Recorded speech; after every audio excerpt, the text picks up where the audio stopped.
아마 그것도 중상쯤 됐던 것 같아. 근데 제가 시험을 잘 치거든요. 지금까지 시험 치면은 실력보다 시험을 잘 친다고. 그래서 수산대학교 들어갈 때는 수석 입학했어. 65년. 벼락치기 공부를 해가지고. 나는 글 쓰는 게 좋아. 옛날부터 학교 다닐 때부터. 뭐 중고등학교 시절 때부터. 네. 책을 읽다가 보니까 나는 옛날 어릴 때부터 역사 소설을 많이 읽었거든. 네. 그리고 신문을 많이 읽었어요. 그래서 나는 한자 공부하기 전에 저절로 알았어, 한자. 저는 뭐 특종이 기자들의 목표라고 생각합니다. 특종이.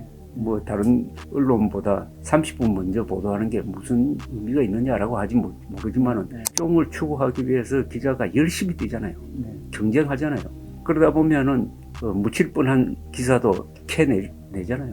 루틴 체크를 잘 해야 된다. 기자는 루틴 체크가 몇 개 있지 않습니까? 나는 크로스 체크가 있다고 생각해요.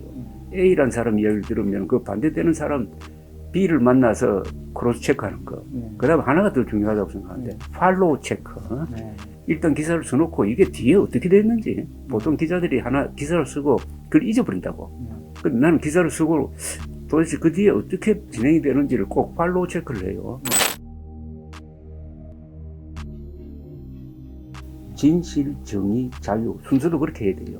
제일 밑에 진실, 그 다음에 정의, 그 다음에 자유. 이 세 가지 가치를 보장할 수 있는 제도로서의 자유민주주의죠. 그러나 사회주의는 이게 보장이 안 되지. 그래서 자유민주주의가 소중하다는 거지. 자유민주주의 그 자체가 무슨 우상숭배할 만한 대상은 아니고 그건 수단으로 봐야 되죠. 사실관계를 분명히 하자. 그래서 내가 기자라는 게 그게 소중하죠. 진실이 뭐냐? 사실관계를 분명히 해놓고 그걸 기준으로 해서 정의를 가려야지. 좌파는 정의를 먼저 하잖아.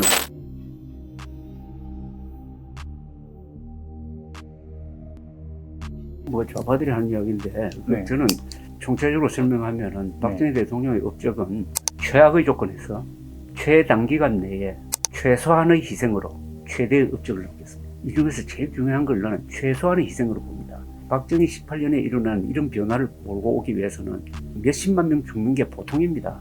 그래도 성공을 못해요. 북한은 300만을 굶어 죽어도 결국 체제 개혁에 실패한 거거든. 혁명에 실패한 거거든. 박정희는 18년 동안에 그렇게 극렬한 시위가 있었는데도 불구하고 발포 명령을 한 번도 내린 적이 없어요. 총 맞아 죽은 사람이 한 사람도 없습니다.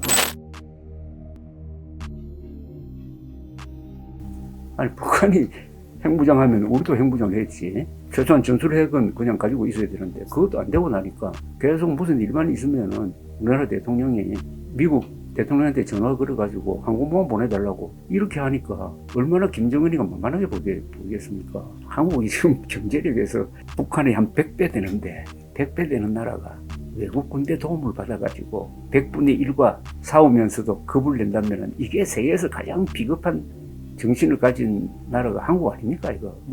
그러니까 이게 한미동맹이 좋은 점이 많죠. 그러나 그 부작용이 한국인의 정신을 지금 좀먹고 있다 이겁니다.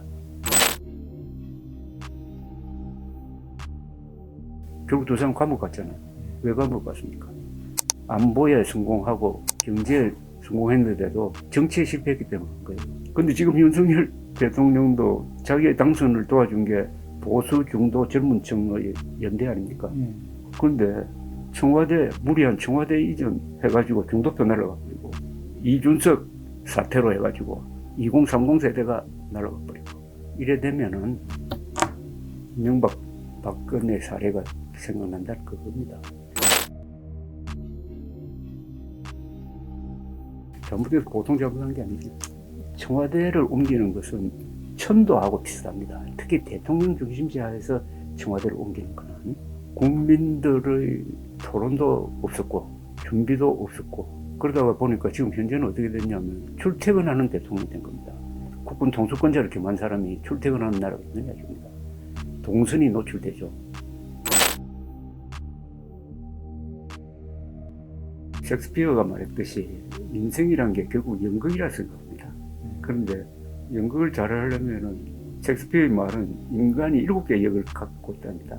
젖먹이, 공부 안 하는 철부지 학생, 그 다음에 뜨겁게 사랑하는 연인, 용감한 군인, 그리고 근엄한 심판관, 노인, 마지막엔 다시 어린애로 돌아간다는 얘기인데 저는 아직도 근엄한 심판관 역할을 하고 있거든. 근데 나이에 맞지 않게 그때 나이에 맞는 역할을 최선을 다해서 하되 연극을 즐겨야 된다고 생각해요.